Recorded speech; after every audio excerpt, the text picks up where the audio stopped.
젊은 시절 박정희 대통령의 비선 보좌역을 지내셨다고 하시던데 박정희 전 대통령과는 어떻게 처음 만나게 되셨나요? 제가 이제 이병철 회장의 양아들 있었거든. 그때가 이제 고등학교 때 홍제동에 내가 텐트를 치고 있었어요. 무악산 꼭대기에 텐트를 치고 그 텐트에서 서대문 사형장이 보여요. 우리 아버지 돌아간. 그러니까 거기 꼭대기에 텐트 치니까 바람이 많이 불잖아요. 거기가. 근데 겨울에 거기서 공부를 하는데 텐트 안이 엄청 추워요. 근데 이제 거기서 공부를 하면은 그쪽에 인왕산이 서울 시내가 보이고 저쪽으로는 인천이 보여요. 인천. 밑에 연세대학교. 밑에 이쪽 왼쪽에는 이화여대. 한강이 다 보여요. 그때는. 빌딩이 없으니까. 한강이 다 보이면서 서울 시내가 싹 다 보이는 거였어요. 그 무악산 꼭대기가 높아요. 거기 텐트를 치고 있는데 학교를 가기 위해서는 이제 하루에 호떡 한 개씩 먹었어요. 호떡 100원짜리 호떡 사가지고 이제 하루 한 개씩 먹고 공부를 했는데 배가 많이 고프잖아요. 그래서 이제 공부를 하는데 거기에 이제 약수터가 밑에 있어서 약수물을 떠서 먹는데 그 밑에 한 100m 밑에는 판자촌이 있었어요. 그리고 꼬마들이 낮으로 그 꼭대기까지 올라와서 내 책가방을 막 내가 뭘 팔러 나가면 볼펜 같은 거 팔아야 학교 가잖아요. 쓰레파 같은 거. 그런 걸 팔아야 학교 가는데 그런 걸 팔러 나가면 애들이 내 텐트가 자기들 놀이터야. 올라와가지고 막 텐트 속에서 놀면서 내 책을 다 가져가 버려요. 그게 굉장히 어렵잖아요. 그래서 내가 텐트 속에다가 웅덩이를 파가지고 독을 묻었어요. 독을. 김치독. 묻어놓고 그 안에다 책가방을 넣어놨고 아르바이트 하러 나가요, 내가. 그러니까 애들이 모르는 거죠. 그 위에 비닐을 깔아놓으니까. 그래가 이제 밤에 오면은 책 그 뚜껑 열면 가마니를 들고 뚜껑을 딸려면 안에 내 책이 그대로 있잖아요. 그렇게 생활을 했다니까요. 그냥 그 안에서 내가 공부를 하는데 굉장히 고생을 했어요. 그러다 하루는 텐트가 날아가 버렸어요. 밤에 자는 바람이 부니까. 그러니까 밤에 추울 거 아닙니까, 내가. 거기서 내가 이제 다쳐요. 텐트를 찾다가 미끄러져가지고 눈이 있으니까. 그래 내가 너무 절벽으로 떨어져서 다치는데 그때 다쳐가지고 한 달간 텐트 찾아가지고 텐트를 쳐놓고 그 안에서 몸이 아프니까 학교도 못 가고 있을 거 아닙니까? 공부만 하고 있었죠. 동네 저 밑에 있는 아저씨들이 불쌍하니까 이제 쓰레빠, 실내용 쓰레빠를 가지고 왔어요. 이거 팔아가지고 학교 가라고. 그걸 팔러 장충동을 갔어요. 부자들이 사는 데를. 실내용, 그 당시 서울 시내 부잣집들도 밑에 보일러가 없었어요. 낮에다만 있었지. 그러니까 쓰레빠를 신어야 돼, 집안에서. 그래, 그 부잣집들이 실내용 샌들을 잘 신었어요, 그때. 그래, 그걸 팔러 갔다가 이병실 회장을 만나요. 나는 누군지 모르죠? 갑자기 대문이 열리지 않는 집은 못 들어가요. 문을 안 열어주죠. 그래, 골목에 앉아서 공부를 하고 있는데 대문 열리는 소리가 나면 뛰어가야 되잖아요. 그 뛰어가서 쓰레빠를 팔아달라 소리를 안 하고 대문이 촥 열리는데 벤츠가 서 있는 거예요. 안에 마당에. 그 벤츠는 우리나라 한 대밖에 없을 때입니다. 그래도 나는 누군지 몰랐죠. 근데 어떤 아주머니가 한복을 입고 나와가지고 이병철 회장의 부인이죠. 벤츠를 타려고 고무신 실내용 신발하고 고무신을 바꿔 신고 있는 거야. 그러니까 이병철 회장이 거의 못하고 서 있는 거예요. 하얀 고무신으로 바꿔 신으니까 버선을 신었는데 잘 안 들어가잖아요. 그래서 그걸 바꿔 신고 있는 사이에 내가 쫓아간 거야. 그래서 이병철 회장이 딱 쳐다봐요. 근데 운전수는 이병철 회장 쪽을 쳐다보고 있는 거야. 문을 잡고. 내가 안 보이죠, 뛰어오는 게. 그럴 거 아닙니까? 문을 잡고 서 있고 이 회장은 나를 바라보고 서 있는 거죠. 그 회장이 나를 멀끔히 보고 있다고 뛰어가니까. 그러더니 내가 앞에 가서 가방을 탁 놓고 쓰레빠를 탁 꺼내가 이병철 회장 얼굴 앞에 딱 들이대고.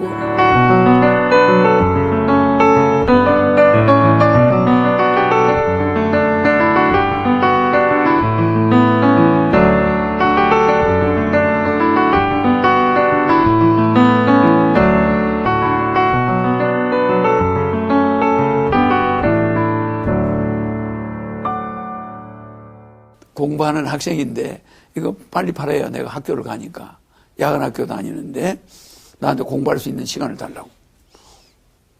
그러니까 공부할 수 있는 시간을 달라고 하니까 나를 딱 쳐다봐요. 한참 동안. 그 자기 마누라가 다 탔어 이제. 그럼 이 회장이 들어가야 될 거 아닙니까? 안 들어가요. 나를 딱 또 꼬려보더니 내가 이제 머리는 빡빡 깎았죠. 학생이죠. 모자를 탁 들고 가서 썼죠. 그건 약간 이 회장이 놀란 거예요. 그러니까 내 발목을 딱 잡아요. 그래 내가 내 따라오라고. 그래 끌려 들어갔어요. 집 안으로. 그럼 부인 보고 오늘 거기 행사에 못 간다고 연락하라고. 그럼 부인 보고 내려오라고 그래. 그래 집에 안방에 가서 붙들려 갔어요. 나는 경찰서로 가는 줄 알았어. 딱 앉혀놓고서는 내가 공부할 수 있는 시간을 주겠다고. 그렇게 공부하고 싶냐고. 공부해야 된다고. 그러니까 이 회장은 장학생들에 대한 관심이 많은 사람이야. 공부한다는 데에서. 그래서 이제 식모가 3명이 있더라고. 전부 불러오래. 그 3명의 식모가 오더라고요. 그래서 밥을 항상 빨리 쳐. 얘가 이거 숨 넘어갈 것 같더라고. 내가 빼짝 말랐잖아요. 밥을 잘 안 먹었으니까. 뭐 다 주고 가죠. 그냥 눈만 땡그래가지고 막 학생이 막 눈에 불을 켜고 내가 막 공부할 수 있는 시간을 달래니까 이 회장이 약간 쇼크를 받았어. 그래가지고 이제 밥을 가져왔는데 계란 후라이를 제일 먼저 먹으라는 거예요. 그래서 학생 숨 넘어갈 것 같으니까 이 계란부터 먹어. 큰일 나 쓰러지겠다 자네. 그래서 그걸 먹었더니 계란 후라이를 2개를 더 해오래요. 식모를 불러가지고. 그래서 계란을 3개를 연거푸 먹이는 거야. 강제로. 딱 먹이고 밥을 다 먹고 나니까 부인 보고 여보 얘가 어때 보이냐고 딱 그래요. 그리고 애가 괜찮아 보이네요. 이러는 거예요. 뭐 당신이 뭐 좋다면 괜찮네요. 뭐. 이런 식으로 이제 이야기를 딱 하더라고. 그러니까 자네 내가 공부시켜줄 테니까 내보고 아버지라 부르고 우리 집으로 오라고. 어디서 공부하고 있냐. 저 홍제동 꼭대기에 텐트 치고 있다니까. 그 텐트 가지고 오라는 거예요. 우리 운전사하고 가가지고. 그리고 쓰레빠 몇 개 있냐. 10개 있다니까. 10개 내가 오늘 다 팔아줄 테니까 쓰레빠 팔러 다니는 시간에 나하고 대화를 좀 하지. 그래서 5,000원을 내놔. 쓰레빠 하나가 500원씩이었어. 그래서 쓰레빠 10컬레를 이병철 회장한테 다 줬어요. 그리고 5,000원을 받았어. 그러니까 나는 이제 학교 갈 시간이 충분하잖아요. 그러니까 대화를 하는 거야. 그래서 내 아들로서 공부시켜 줄 테니 아버지라고 부르고 여기 어머니라고 불러라고. 딱 그래요. 그래서 그거는 내가 곤란하다고. 우리 어머니 아버지는 돌아갔지만 내가 자식인데 남을 그렇게 아버지라고 부르는 걸 함부로 부를 수가 없다고. 나는 그냥 홍제동 가서 공부하는 게 낫다고. 그리고 나가겠다니까 못 가게 하는 거예요. 붙들고 그냥 안 놔줘요. 그럼 아버지를 부르기만 하고 호적상으로는 그냥 놔둘 테니까 그냥 아버지를 부르고 공부나 해라. 그건 어떠냐? 그래가 이제 합의를 본 거야. 몇 시간을 설득을 시키는 거야, 나를. 그래서 내가 이병철 회장한테 넘어졌어요. 그러면 내일부터 짐을 싸오라는 거야. 그럼 우리 운전사하고 갔다 오라는 거예요. 홍제동 꼭대기를. 나는 필요 없습니다. 나는 그냥 버스 타고 가면 되니까 자가용 타고 안 가도 됩니다. 아니라는 거예요. 갔다 오래. 자네가 내일 안 오면 어떡하냐는 거예요. 내일 안 오면 어떡하냐는 거야. 절대 옵니다. 안 돼요. 그럼 있는 데라도 우리가 알아놔야 되니까 우리 운전수가 같이 가야 된다는 거예요. 그래 할 수 없이 운전수 데려갔죠. 그래 가면서 내가 이랬어요. 5,000원 준 거 있잖아요. 이거 돌려드렸어. 내가 이거 드리는 거 보면 내가 다음 주에 오는 거 틀리면 내일 올 거 틀림없지 않습니까? 그러니까 그 돈 줘도 못 믿겠대. 공부시켜준다는데 내가 돈 필요 없습니다. 받으세요. 딱 주니까 안 된대 그래도. 그래가 이제 돈은 들여버리고 운전수하고 같이 갔죠. 그 사진 찍어놓은 게 내 책에 나와요. 텐트 산꼭대기에. 그거 실제 내 책에 나옵니다.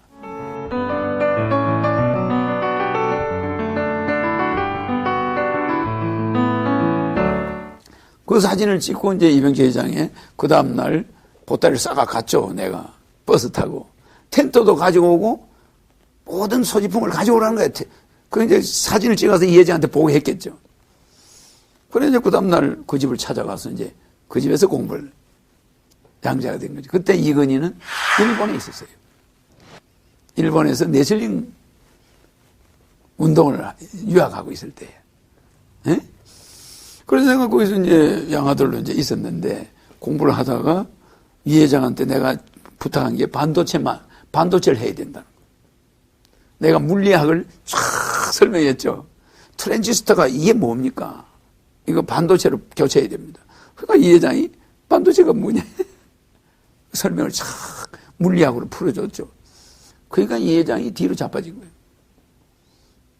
그러니까 반도체가 시작된 거예요. 예. 도체는 구리나 쇠나 이거는 도체지만은 부도체는 세멘트나 이런 게 부도체입니다. 그러면 이 도체와 부도체 중간에 반도체가 있으면 불안관이 필요 없습니다. 근데 그걸 내가 이야기했죠. 어차피 아버님이 전자회사를 하고 있으니까 이걸 해야 됩니다. 그래가지고 그때 내가 반도체 아이디어를 설명해 줬죠. 그때가 내가 18살 때입니다. 우리나라 과학기술 사상 또 하나의 새로운 이정표를 마련해 주는 것은 반도체 산업입니다.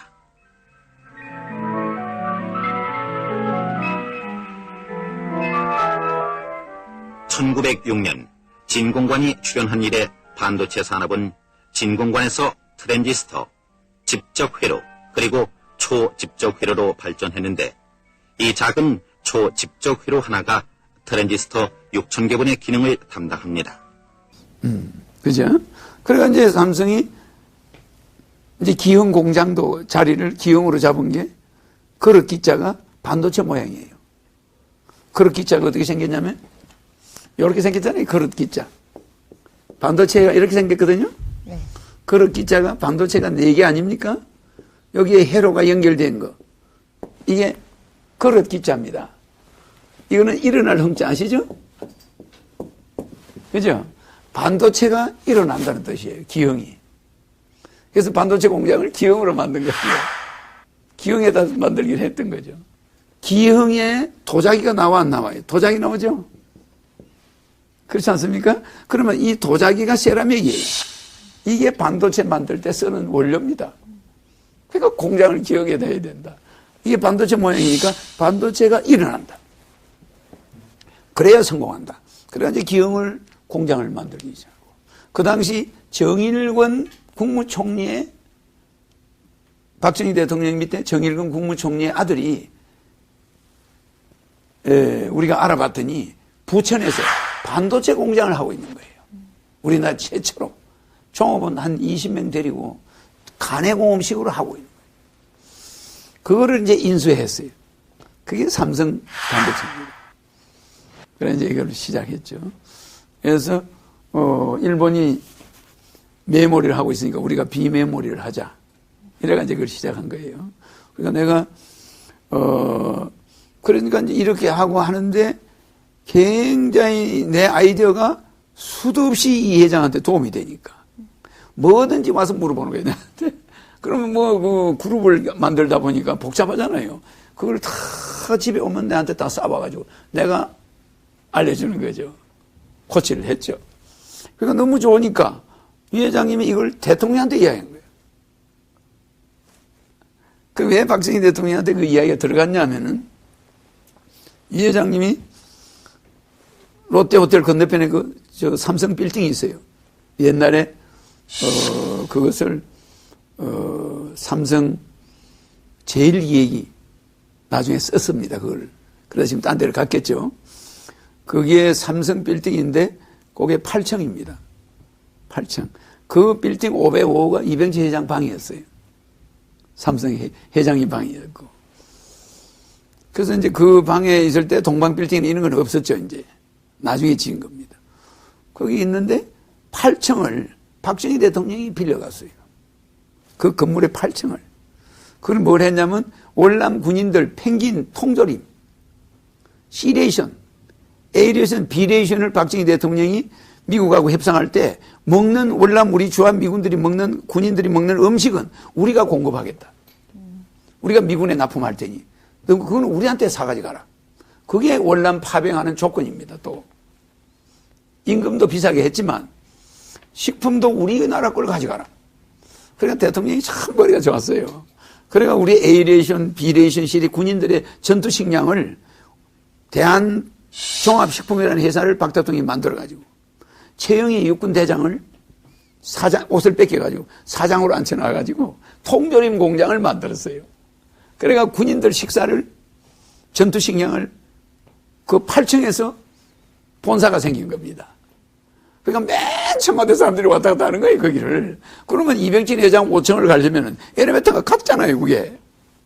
그러니까 맨날 청와대에 있는 비서들하고 통조림 만드는 회사를 만들려니까 맨날 왔다 갔다 할 거 아닙니까? 그래서 그 말이 절로 들어간 거예요, 대통령한테로. 그 허경영이라는 꼬마가 있는데 걔가 용하다.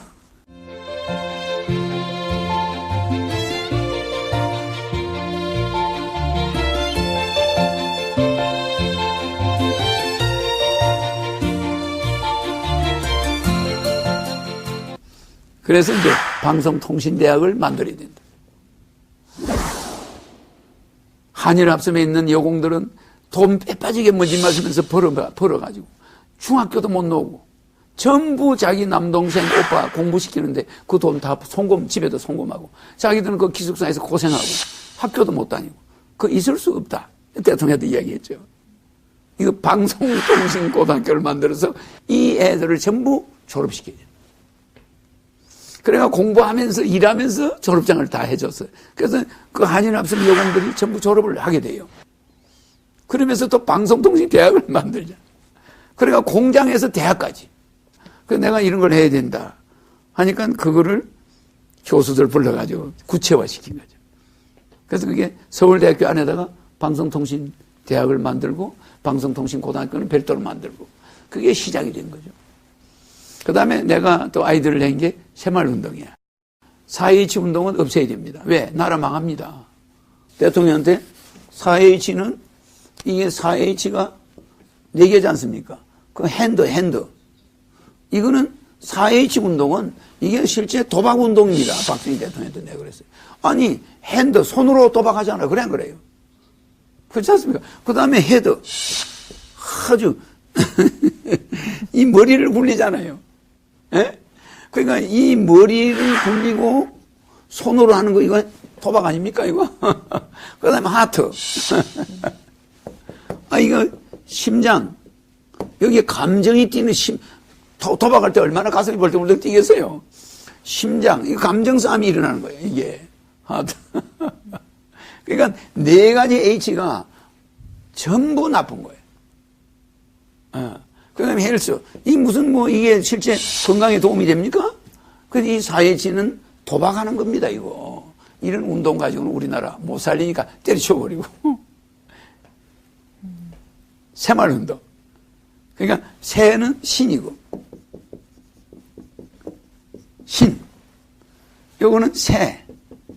마을은 트랜디셔널. 과거. 우리의 전통. 아시죠? 요거는 촌. 우리의 트랜디셔널이에요, 촌. 쓰다 보니까. 신촌. 그래서 이게 신촌운동입니다. 그러면 이게 마을촌자 맞잖아요. 그죠? 마을촌자거든. 그러니까 우리 새마을. 그래서 신촌운동을 시작한 거예요. 그래서 이걸 우리 한글로 하면 새마을운동. 근데 요거는 새마을운동은 새마을운동의 정신과 8대 사상과 이런 걸 제가 다 만들어가지고 대통령한테 주니까 대통령이 그걸 교수들한테도 지시해가지고 체계화합니다. 난 아이디어를 적어요. He's come back!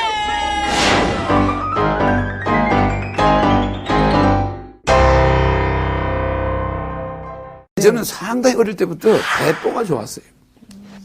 뭐 대통령이든 이병진 회장이든 나는 양아들 안 하겠다고 그러는데 대통령 만나러 안 가겠다고 그랬으니까 굉장히 배짱이 있었죠. 당신 대통령이고 나는 내고 당신 재벌이면 나는 그냥 어떤 그런 배짱이 상당히 특이했습니다. 그래서 이 신촌운동도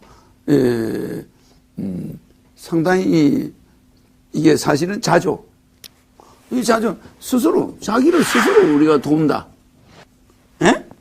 건면 아주 건면한다. 예? 응? 협동. 이 자체가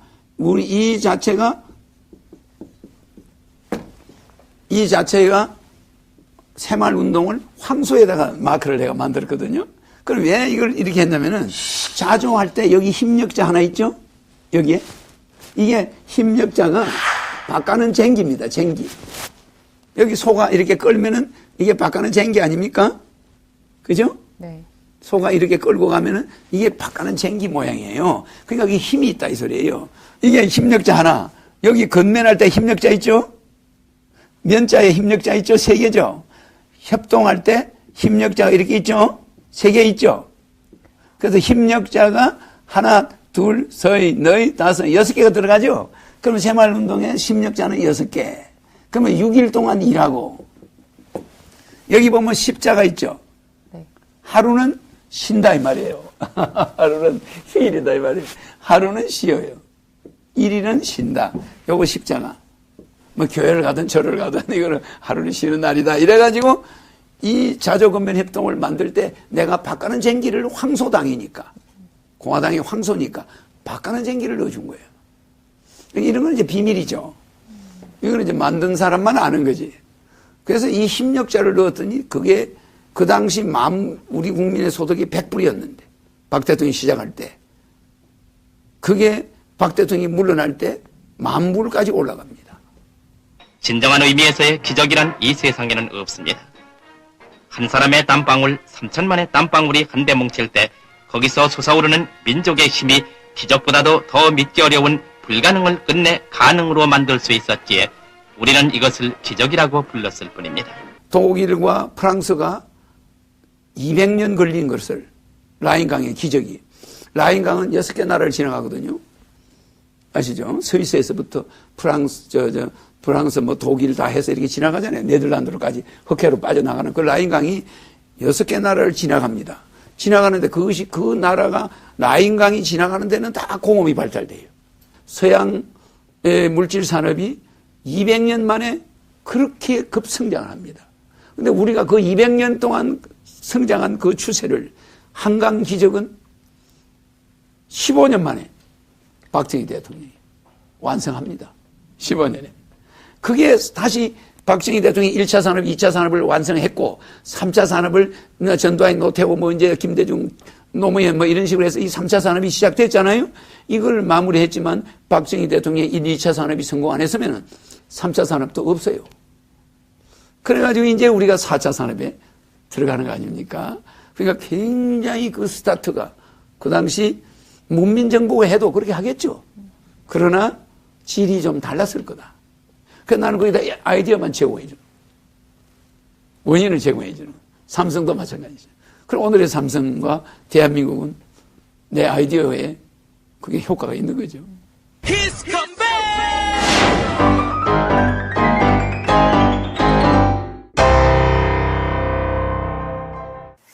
어떻게 보면 이 박정희 전 대통령 하면 새마을운동이 생각나듯이 중요한 정책 중 하나였어요. 사실 그 당시에 성공을 했죠. 거기에 대해서는 아이디어를 주셨는데 고마워하지는 않으시던가요? 아, 그럼요. 이 여러 가지, 둘이 사이에는 뭐 대단했죠. 그러나 사람들한테는 내한테 아이디어를 받는다는 걸 밝히기가 대통령은 싫은 거죠. 그렇잖아요. 그건 그냥 비밀이지, 이제. 모든 은행도 국가도 도둑놈 편에 서 있는 거 맞아, 안 맞아요? 예? 국가에 돈이 없는 게 아니라 도둑놈이 많다고 내가 이야기했죠? 그 이재명 시장, 성남시장이, 예, 가장 존경한다는 사람이 허경영이라고 그래서 안 그랬어요? 고려대학교 강의에서. 우리 허경영 선생을 제가 되게 존경하는데, 나라에 돈이 없는 것이 아니다. 도둑놈이 너무 많은 것이다. 이런 말 했어요. 진짜 100% 맞는 말입니다. 100%. 과거 총재님이 내놓은 공약들이 지금에 와서 많이 실현이 되고 있고 또 정치권과 언론에서도 많은 관심을 보이고 있습니다. 특히 허 총재님이 하신 말씀 중에 나라에 돈이 없는 것이 아니라 도둑놈이 많은 것이다. 이런 명언이 회자가 되고 있어요. 이 점에 대해서는 어떻게 이제 생각하시나요? 지금 경기도지사 이재명 씨가 그거를 내 거를 또 고려대학교 가서 강의할 때 나는 허경영 씨를 가장 존경한다. 그런데 그분이 나라에 돈이 없는 게 아니라 도둑놈이 많다고 한 말이 100% 맞다 이러면서 이야기했죠. 그러니까 이거를 그 이재명 그 성남시장이 굉장히 이걸 자세히 본 거예요. 그래서 아주 내 걸 해서 성남에도 청년들 뭐 이렇게 하고 그랬죠. 그런 걸 따라하는 사람이 많았어요. 국회의원은 내가 25년 전에 100명으로 줄여야 된다. 그리고 국회의원들은 무보수 명예직으로 해야 된다. 후원금만 받아야 된다. 국가 예산은 가져가면 안 된다. 국회의원이 보좌관이 9명이니까 약 3,000명. 국회의원 300명, 3,300명이 1년에 가져가는 예산이 어마어마합니다. 이 나라 망한다. 국회의원은 후원금만 받으면 되는데 금에도 생활이 되고 다 되는데 왜 월급을 받냐. 국민의 세금을 가져가냐. 그리고 보좌관이 9명이 뭐냐 이게. 안 된다. 이명박 대통령이 4대강을 했죠. 그거는 불필요한 예산입니다. 불필요한 예산이 60조, 몇십 조씩 이렇게 집행이 됐잖아요. 또 이명박 대통령이 자원 개발을 한답시고 외국에서 우리가 국가 예산이 나간 돈이 몇십 조입니다. 그렇게 다 그게 잘못된 거 아시죠? 그러니까, 국회의원이 100명이 되는데 300명에다가 보좌관이 약 3,000명이죠. 또 지자체들이 월급 안 받겠다 그랬다가 전국의 3,000명 지자체가 전부 월급을 받죠. 국회의원에 버금가는 월급을 받습니다. 그러면 이게 국가의 예산이라는 건 완전 나눠먹기식이에요. 안 나가도 될 예산이 50%입니다. 또 말입니다. 출산수당을 준답시고 출산정책을 한답시고 연간 35조씩을 책정해가지고 썼어요. 그러면 1년에 30만 명의 아이가 태어나는데 한 사람당 1억 5천만 원씩을 썼어요. 근데 그 아이들에게 3천만 원 줬습니까? 안 줬어요. 뭐 하는 데 썼냐? 연구비 쓴답시고 다 논아날라 돈을 다 논아서 딴 데다 써버린 거예요. 그 출산 났나요? 그래 애 하나 낳으면 10만 원 준다고요? 뭐 1년에 뭐 한 달에 얼마를 보태준다고. 그거는 그거 보고 애 낳을 사람은 없습니다. 그런 예산을 책정해 놓고 전부 다 편법으로 대체하는 거예요. 그러니까 지금 국가의 예산이라는 것이 출산해서 차라리 35조를 금년에도 책정했고 10년간 150조를 썼는데 그러면 그 150조를 직접 한 사람당 1억씩을 줬다고 한번 생각해 보세요. 애 낳는 사람한테. 애 엄청 낳았을 겁니다.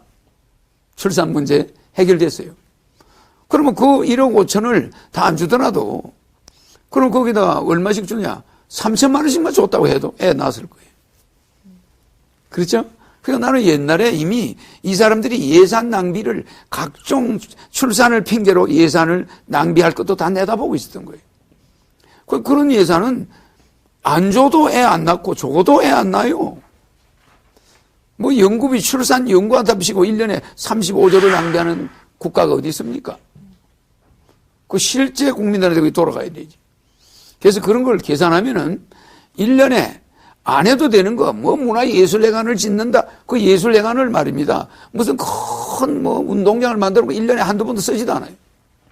그 지방자치가 쓴 예산 낭비 상상을 초월합니다. 그 전체 예산의 60% 정도는 거품이에요. 그러니까 내가 대통령이 되면 각 지방이 행사하는 모든 결재권을 중앙에서 시스템을 통제합니다. 그 중앙심의 국가개발심의위원회에서 심의를 통과해야만 그 지방에 다리 하나도 날 수 있게 해버려요. 지자체 단체장들은 국가 공무원으로 대체합니다. 선거 뽑지 않습니다. 만약에 지자체 단체장이 부정이 걸리면 무기징역입니다. 지금은 투표로 뽑았기 때문에 벌금 내거나 감옥 갔다 오면 끝나요. 그러나 국가 공무원이 지자체 단체장이 되면은 서울시 예산이 30조다. 그러면 10조면 뒤집어 써요. 방만한 경영을 하면서 예산을 낭비하는 이런 시스템을 구축해놓고 앉아있는 거예요. 국민의 혈세를 가지고 국민들에게 돌려줘야 되는데 다 닦아 쓰는 거예요. 그리고 그 돈이 지하로 들어가 버려요. 은행으로 안 들어갑니다. 나는 이거 다 알고 있어요. 그래서 1년에 낭비되는 예산이 60%예요. Ladies and gentlemen, the President-elect of the United States, Donald John Trump. So help me God. So help me God. Congratulations, Mr. President. He's come back!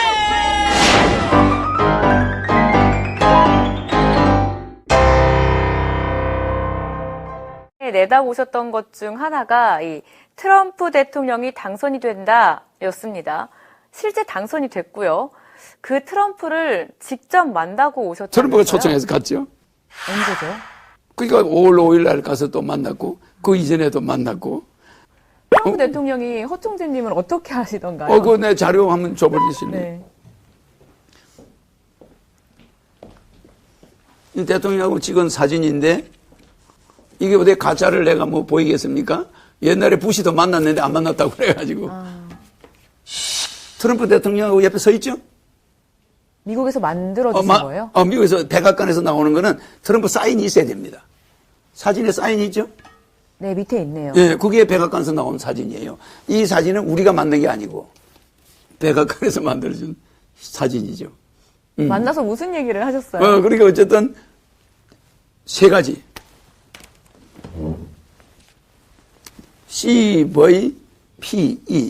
이게 미국의 정책이에요. 북한 정책. 나는 FVID. 이렇게 하지. 트럼프는 바로 북한을 내일 모레 치겠다는 거예요. 그때 내가 갔을 때. 북한을 바로 친다는 거예요. 얼마나 격박했는지 몰라요, 그때가. 그때 나를 불렀어요. 내 이야기들도 들어보는 거죠. 그 사람은. 내가 어떤 머리라는 거 알아요. 다 미국 CIA에서는. 그러면 걔네들은 COMPLETELY. 이거는 컴플리티. 완벽하게. 북한의 핵을 완벽하게. IAPLY. 검증 가능하게. 퍼먼터리. 영구적으로. 엘리미네이트. 자기들이 직접 미국이 제거하겠다, 가서. IAEA가 직접 제거한다. 이 CVP를 트럼프는 고집을 하고 있는 거예요. 근데 내가 뭐라고 하겠습니까? 풀리. 핵을 충분히. 너무 완벽하게 하면 안 된다, 이거죠. 그 다음에 버리파일. 검증 가능해 보여. 검증 가능하게. 이거는 같아요. 그 다음에 RREVERSIPLY. 일버저버리. 되돌릴 수 없게. 그냥 부셔버리면 되는 거죠. 근데 이 사람들이 영구적으로. 이거는 안 되는 거예요. 이게 주권 국가를 영구적으로 핵을 못 만들게 한다. 이런 건 법은 없어요. 그러니까 되돌릴 수 없도록 부셔버리고. 그 다음에 디스멘털. DISMANTL. 디스멘털. 이거는 북한 스스로 핵을 폐기하게 하고. 이거는 상당히 FVID는 완화해서 북한을 대하라. 그리고 장기적으로 해라. 북한한테 이걸 당장 해결을 하지 말고 장기적으로 해가면서 북한을 런닝메이트로 만들어 가야 된다. 이게 내 아이디어예요. 그런데 이 미국은 강경 노선이었어. 그런데 나를 만난 이후에 이렇게 바뀌어버렸어.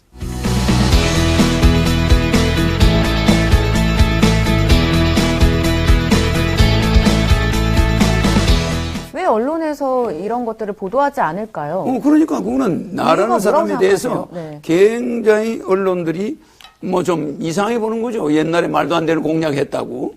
그러나 그게 지금 맞잖아요. 요새 언론에는 허경영이 공약이 맞다. 이렇게 많이 나와요. 국내에서도 물론 인기가 있지만 외국 정치인들도 나를 유심히 보고 있어요. 그걸 알아야 됩니다. 왜냐하면 부시 대통령도 나를 초청했었잖아요. 그래 가서 부시를 만났었잖아요. 부시 대통령을 만난 것도 거짓이다라는. 했다가 사실로 밝혀졌잖아요. 그죠? 네. 누가 증언했냐? 백성학, 경인방송 회장, 영암모자 회장. 그 사람이 부시 파티장에 나하고 같이 있었어요. 그걸 방송에 안 내보내줘요. 그래가지고 법원에 제출했어요, 그 사람이. 그래 신동하고 인터뷰한 거 20몇 페이지 나왔지 않습니까? 허경영은 부시를 만났는데 왜 이렇게 누구는 가짜를 보도하냐? 백성학 경인방송 회장, 기업이 한 60개 되고 연 매출이 한 5조 원 된대요. 그런 재벌이 부시하고 친구예요. 그래서 내가 미국을 가는데 그 사람과 같은 비행기를 탔어요.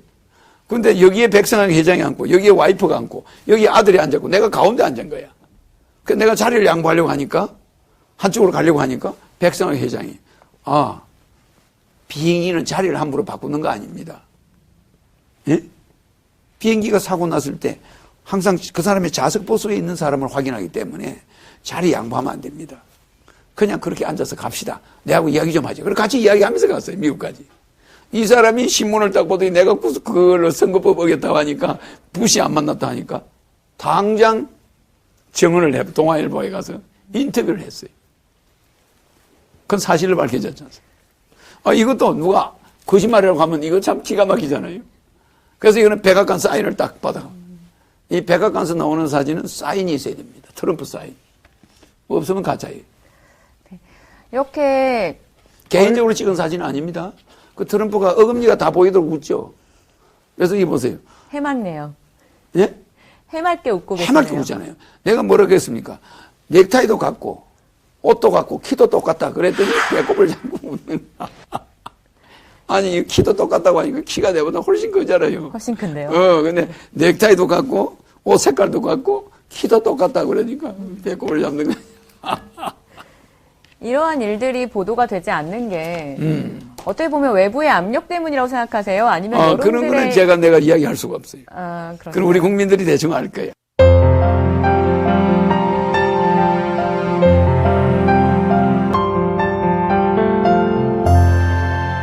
정말 아직까지 결혼을 한 번도 안 하셨잖아요. 안 그렇다고 젊은 시절에 연애를 한 번도 하지 않지는 않으셨을 것 같은데 혹시 사랑 이야기 해주실 수 있으세요? 그거는 내가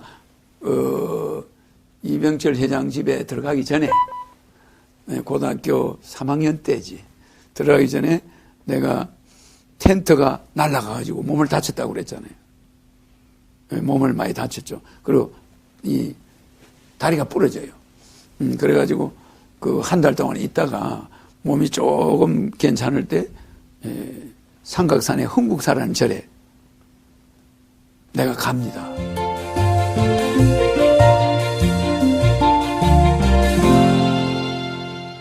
그건 또 자세히 이야기하면 또 그것도 이상한 게 돼요.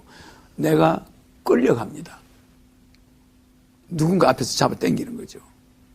나는 그 절이 있는지도 모르죠. 갔는데 그 절이야. 밤중에 끌려가요. 그 절에 갔더니 법당에 아무것도 없고 약사불이 있어요. 대웅전이면 부처가 있어야 되잖아요. 그게 없이 약탕기를 들고 있는 부처가 앉아있어요. 나머지 옆에 heb시불이 없어요. 뭐 간세보살이나 대세제보살이나 없어요. 특수한 절이에요. 병마 고치는 절이래. 그게 왕실에 병 고치던 절이래요. 그러니까 우리나라 절에 국자가 붙으면 왕실에서 만든 절입니다. 서울에는 4개가 있어요. 흥국사, 봉국사, 경국사, 수국사 4개 절이 있는데 그건 왕실에 쓰던 절들이에요. 그 절에 가가지고 거기 주지스님한테 내가 이 절에서 내가 몸이 아프니까 일해주고 학교 좀 다니겠다고 하니까 주지스님이 문간방을 주더라고요. 대문간. 대문에 그 방이 하나 있어요. 그래 거기서 내가 6개월 있었어. 근데 제 여대생 대학교 3학년이 있어요. 나는 고3이고. 그 누나가 거기서 폐혈액으로 요양을 하고 있었어요. 그 절에. 근데 그 누나가 나를 보더니 내가 몸이 안 좋잖아요. 맹장이 터져서 복막염이 돼가 배가 이만했어요. 추운 데서 있으니까 배가 이렇게 불러가지고 안 내려가는 거예요. 그래서 그 누나가 폐결핵 약을 부모님이 맨날 지어주는 걸 안 먹고 죽으려고 안 먹고 모아놨더라고. 그걸 내보고 먹으라고 주는 거예요. 그걸 먹었더니 일주일 만에 배가 싹 꺼져버려. 몸이 나와버린 거야.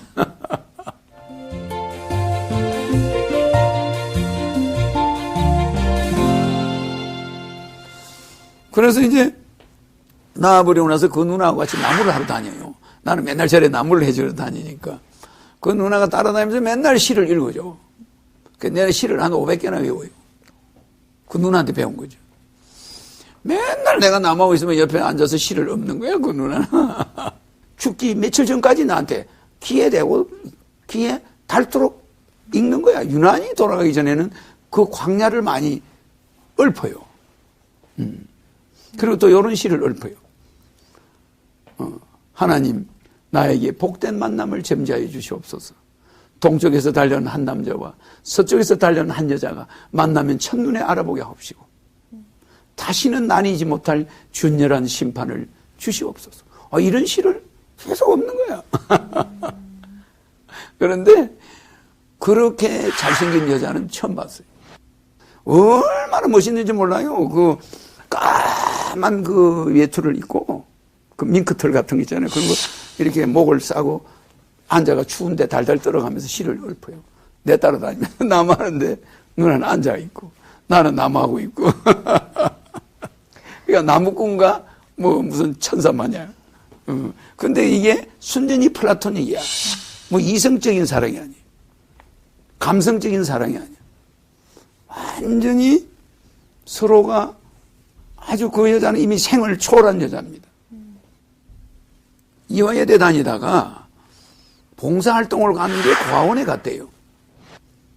근데 거기 갔는데 어떤 여자애가 4살짜리 애가 다른 사람한테는 안 가는데 이 누나한테는 데려준다는 거야. 다른 여자한테는 막 동말 가는데 그 누나만 붙들고 안 놔주는 거예요. 그 여자애가 장애인이야. 다리를 절어요. 그러니까 그 여자애가 엄마 아빠도 없이 이제 그 고아원에 있는데 그 애가 붙들고 안 놔주니까 나중에 끝나고 대학 친구들이 와야 될 거 아니에요. 애가 놔주질 않는 거예요. 울고.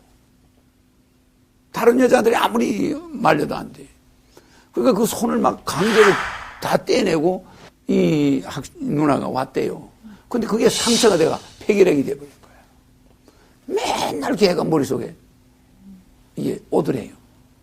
그래서 마음이 그냥 그렇게 아파가지고. 그리고 왜 그 애는 자기를 그렇게 안 놓으려고 하는지 그게 너무 가슴 아프더래. 강제로 땡게. 집에는 와야 되니까. 그래가 그 누나가 그게 마음의 병이 된 거야. 그래가 폐결핵이 돼가지고 죽음을 앞두고 절대 약을 안 먹어요.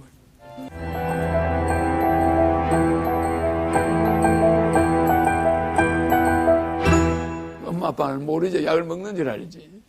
그래 안 먹고 자기는 죽기를 원한다고. 그래 내가 그 6개월 있는 동안에 돌아가요. 결국엔. 근데 그렇게 이쁠 수가 없어. 그 죽을 때도 내가 옆에 누나가 막 기침을 하길래 갔더니 돌아가더라고. 새벽에. 그래서 그 누나가 이제 죽는데 내가 옆에 있었죠. 그래가 이제 그 누나가 유언이 그 뼈를 그 우리 산에 절 뒤에다 뿌려달래. 나무 하는 데다가. 그래서 내가 그걸 뿌려줬어. 그 부모한테 이야기했더니 부모가 화장해가 가지고 왔어. 그래서 거기다 뿌렸어요. 그래서 내가 그것이 내가 첫 번째 어떤 애정이야. 여자에 대해서는 한 번도 어려서부터 내가 가까이 한 적이 없잖아요. 연애도 안 해봤어. 근데 그거는 순수한 아가페적인 사랑이야. 무슨 누나하고 동생이니까 그런 나이니까 아가페적인 건데 그게 모성애가. 나는 어머니를 모르니까. 그래서 그 여자한테 처음 그게 느끼고 그 다음부터는 혼자지. 그럼 첫사랑이자 마지막 사랑이 마지막 그런 게 이제 내가 처음에 느낀 거지. 그래서 그게 지금도 생각하면은 거기를 자주 가요 내가. 눈시울이 조금 붉어지셨어요. 그건 좀 붉어진데 네. 그건 뭐 어쩔 수 없는 현상이잖아요, 그죠? 네. 그게 이성적인 게 아니에요. 에로스적인 것도 아니고 플라토닉이야, 그거는. 플라토닉 로보지만은 그것이 또 어떤 면에서는 아가페적인 거라고도 볼 수 있어요. 아직까지도 그때의 기억이 생생하신 것 그래 같아요. 생각하면 눈물이 나지. 네. 생각하면 눈물이 나죠. 그럼 앞으로 결혼 계획은 있으세요? 없지. 없으세요? 나는 항상 혼자 있을 수밖에 없어요. 나는 결혼할 생각은 없습니다. 왜 없으세요? 그거는 지금 여기서 말할 수 없는데 특수한 사명이 있어요. 아니, 너무 비밀이 많으세요. 그래도 이야기하면 또 곤란해.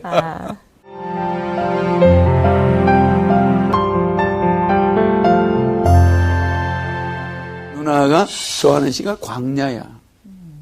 까마득한 날에 하늘이 처음 열리고 어디 다구는 소리 들렸으랴. 모든 산맥들이 바다를 연모에 휘달릴 때도 차마 이곳을 범하지 못하였으리라. 까마득한 날에 하늘이 처음 열리고 어디 다구는 소리 들렸으리라. 모든 산맥들이 바다를 연모에 휘달릴 때도 차마 이곳을 범하지 못하였으리라. 끝없는 강음을 부지런한 계절이 벼슬지고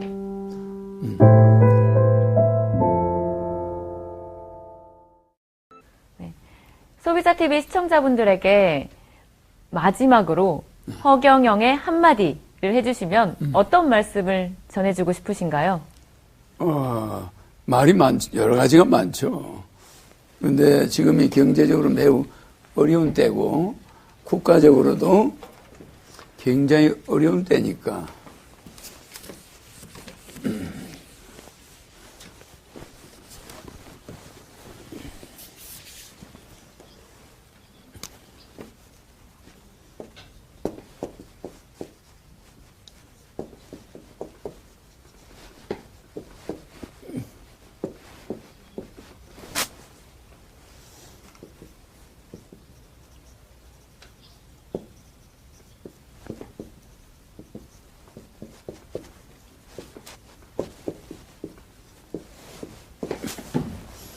경제적으로 어렵더라도 우리가 명심해야 될 게 있어요.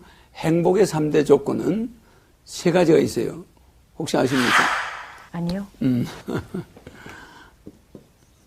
양 3마리가 행복의 3대 조건에 들어가요. 이게 뭐냐면은 나자, 양 밑에 들어가는 거죠. 그러면 이게 의롭고, 그 다음에 큰 대자, 아름답고, 그 다음에 착할 선자, 착하게 살고. 이 3가지가 행복의 3대 조건인데 우리 국민들이 대부분 의롭고 아름답고 착한 민족이에요. 우리 국민이. 이렇게 행복의 3대 조건을 가지고 충분히 행복하게 살 수 있는데 우리는 지금 엄청난 위기에 직면해 있어요. 경제적으로 어렵죠. 부익부 빈익빈이 너무 확산됐죠. 너무 서민들이 소비자들이 그야말로 국민 대다수 어렵습니다. 그러니까 사슴을 쫓는 자는 산을 볼 수가 없다는 거죠. 충독자 불견산. 그래서 사슴을 쫓아가는 자는 산을 볼 수가 없고 돈을 잡으려고 잡을 확자입니다. 돈을 잡으려고 하는 자들은 사람을 볼 수가 없잖아요. 그죠? 그래서 우리가 이럴 때일수록 사람의 가치를 회복해야 됩니다. 그러면 우리가 한쪽으로 기울은 부의 가치를 분배 정의를 실현해야 돼. 그게 국민배당금입니다. 그래서 나는 대통령이 되면은 분배 정의를 실현하는데 최고로 국민 여러분들이 실망하지 않고 최소한 의식주는 걱정 안 하도록 그렇게 해드리겠습니다. 감사합니다.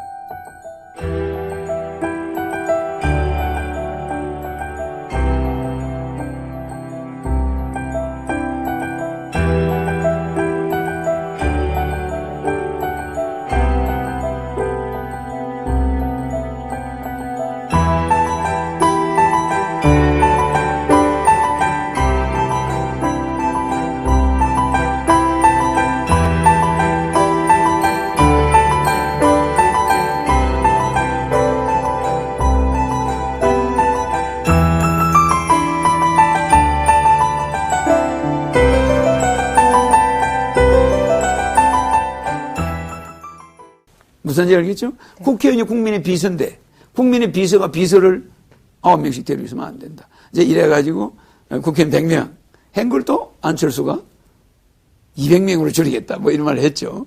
그래서 내 공약은 점차적으로 갈수록 따라해요. 그래서 내가 특허를 내놨어요. 지적재산 소유권 33가지 공약을 특허를 내놨습니다. 이 사람들이 다 걸려든 거야. 지금 출산수당도 따라하고 있어요. 그래서 머지않아 내 공약을 결혼수당까지 준다는 소리가 나오지 않을까 나를 지금 기다리고 있어요. 그러면 그분들이 대표님에게 어떠한 보상을 해드리나요? 아니죠. 안 해주죠. 뭐 허락도 없이 다 쓰는 거죠. 그냥 나는 가만히 어디까지 쓰는가 보고 있는 거예요.